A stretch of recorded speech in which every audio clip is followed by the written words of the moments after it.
Hello listeners, I am Maya. I am an English teacher from Ajara. Today let us discuss three phrasal verbs and I will give you the definitions in English. Catch on, it means understand. We catch on everything on the lesson.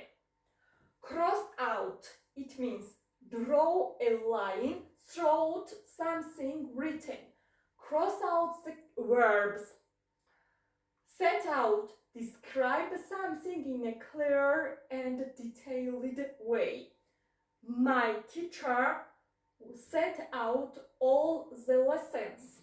So, today we have discussed three phrasal verbs such as catch on, cross out, and set out.